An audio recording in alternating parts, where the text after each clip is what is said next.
In countries like Afghanistan, when we talk of the human rights, first there is a traditional layer. Secondly, there is Sharia and Islamic rule, the second layer. The third is the customary laws, and the fourth is the rule of law.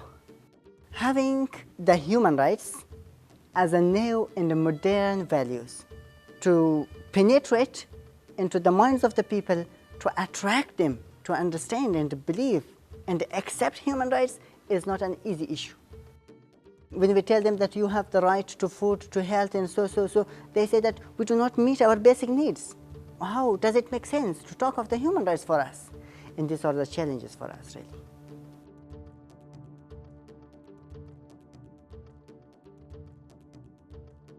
I think the most important thing for an educator is to think about what the context is of that education activity. Who's involved, who are the stakeholders, who are the participants, what are the key issues, what are the resources, what are the strengths, what are the needs. Then ideally those that are participating in that activity are able to impact on how that activity is developed. And part of that is to look at, well, what are the outcomes or the results of that activity. And so educators need to be very aware right from the beginning of what it is that they're trying to do.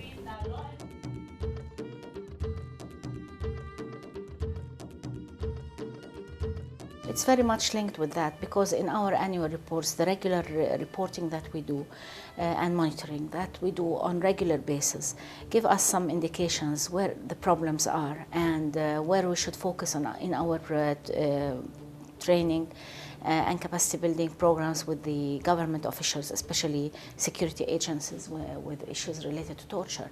For example, we have realized that we have to focus more working with the civilian police. We have targeted also the interrogation, because generally torture happens in the first period of detention. It is really very obvious that when we target our programs, we have to look at those specific officials who are responsible for that. Sometimes some of them who have the courage to speak out, they would tell you that we have no other way to extract information.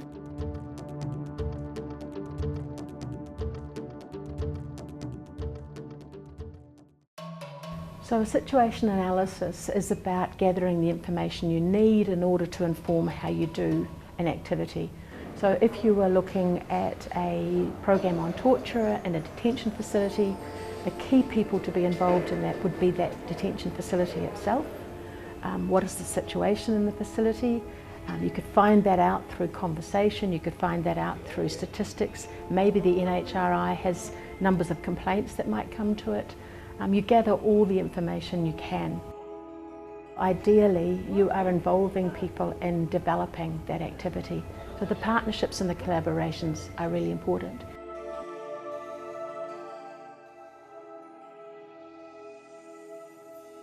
The third step then is developing the right methodology for that group. How do we communicate addressing their needs in ways that they will understand, that will be convincing, and that will bring about the kinds of transformation that we look for. The most effective form of education, in my experience, is education that talks about the real experiences of human beings.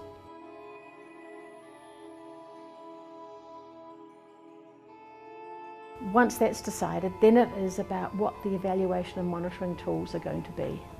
So once you know what's going to happen, then how are you going to, what's the evidence? How are you going to know that you've actually got there?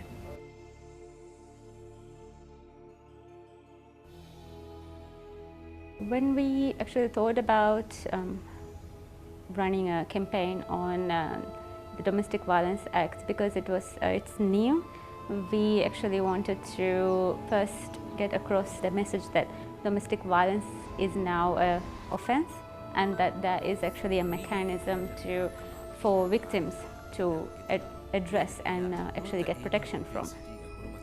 A lot of the times when new acts and laws are enacted, people actually who are the key stakeholders of a law, they don't actually know about the laws. And one of the very interesting components that we actually built into the campaign was the door-to-door campaign.